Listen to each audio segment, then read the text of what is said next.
I'm like, hey, what's up, hello? Since your pretty ass told me she came in the door. I just wanna chill, got a sack for us to roll. Married to the money, introduced it to my soul. Showed her how to win. What's good? What's up, Messy Mob? It's your girl, Messy Maya, and I'm back again with another video. We're going to be recapping Are You the One? The last 2 episodes. Let's get into it. I'm sorry, I was trying to be nice, but that bitch, you look a mess. Okay, so at the beginning of episode 9, the couples are coupling and they are off to the side, basically just talking in specifics. Jordan and Eduardo are talking, and Taylor and Clayton are playing together.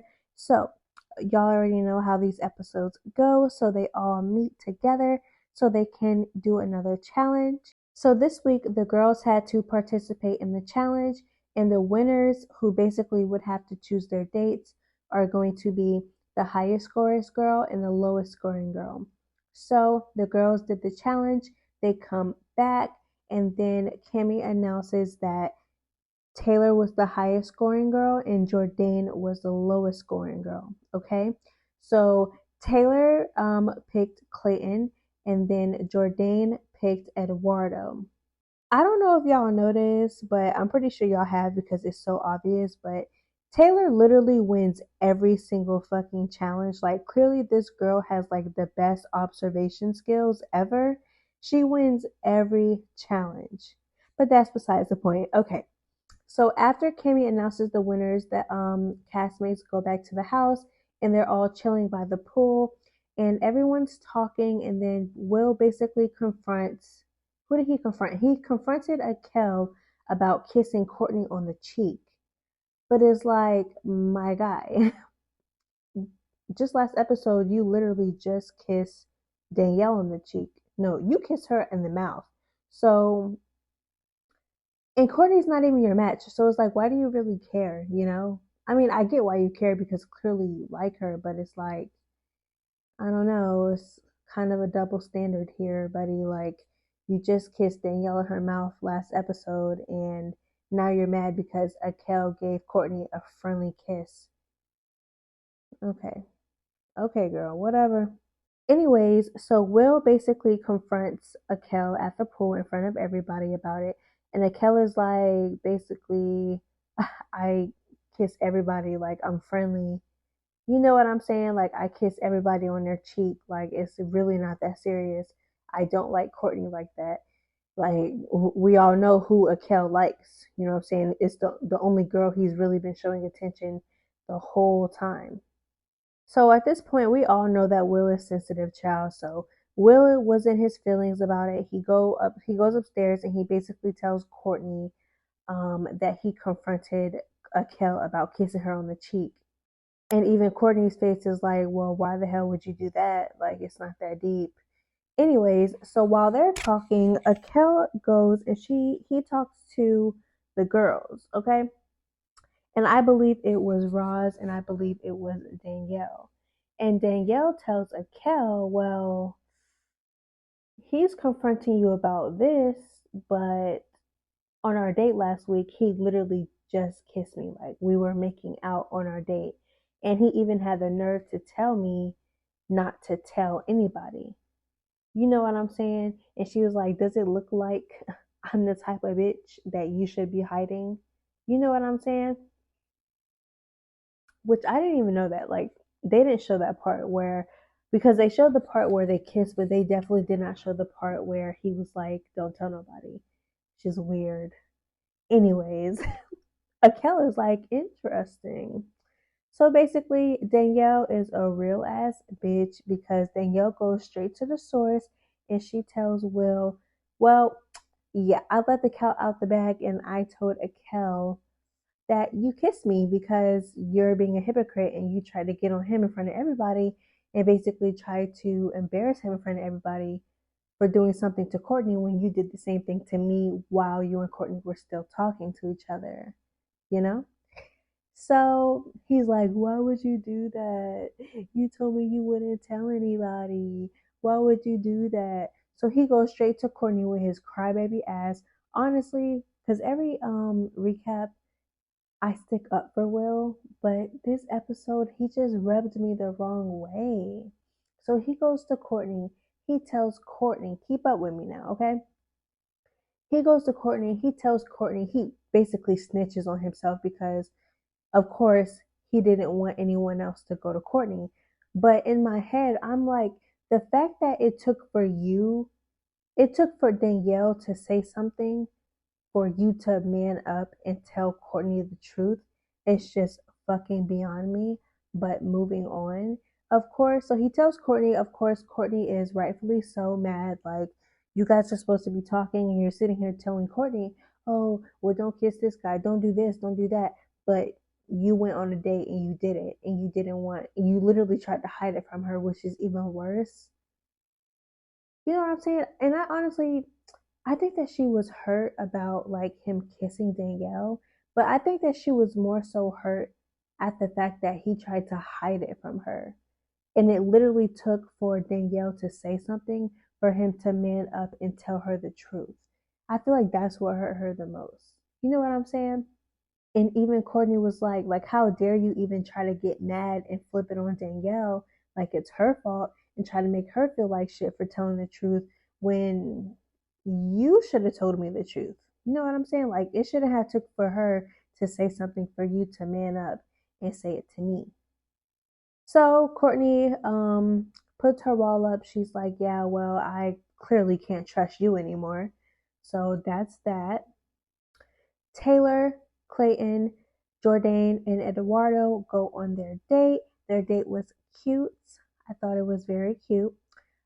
They go back to the house, and the housemates have voted them into the truth booth. Well, they made their votes for one of the couples to go in the truth booth, and they chose Taylor and Clayton to go into the truth booth. I don't know why I keep calling this man Clayton. Like, I know that's his real name, but I just feel like everyone calls him Clay, so I don't even know why I'm saying Clayton. Like, I'm his mother or something calling him by his full fucking name. Anyways, Clay and Taylor go into the truth booth, and drumroll please, they are a motherfucking match. Okay?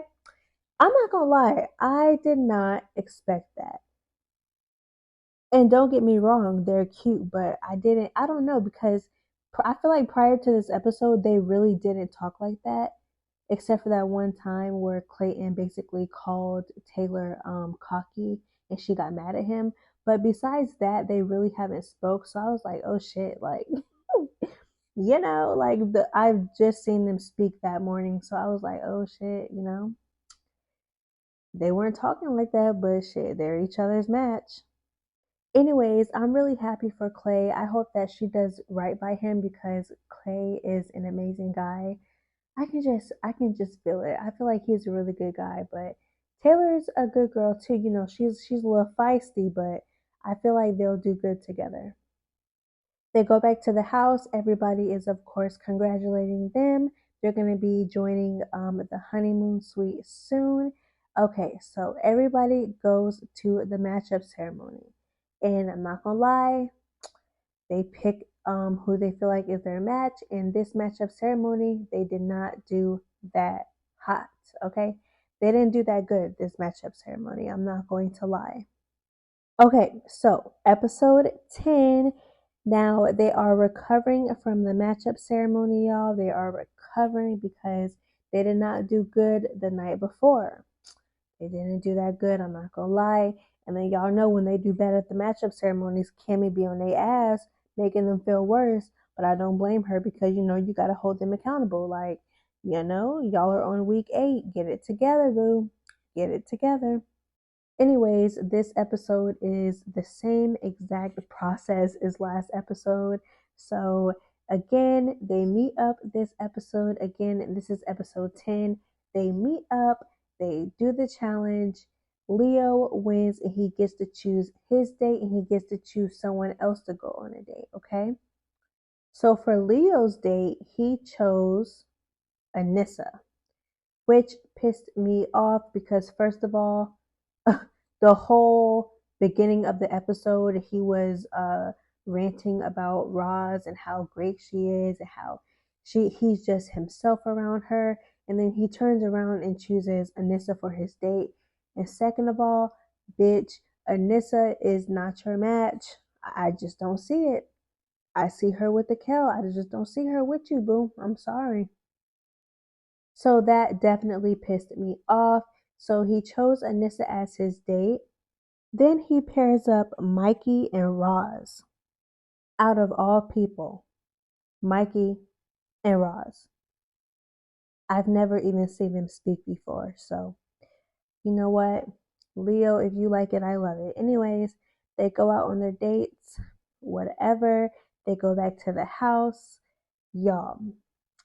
So the housemates ended up picking Mikey and Roz to go to the truth booth. So they go to the truth booth.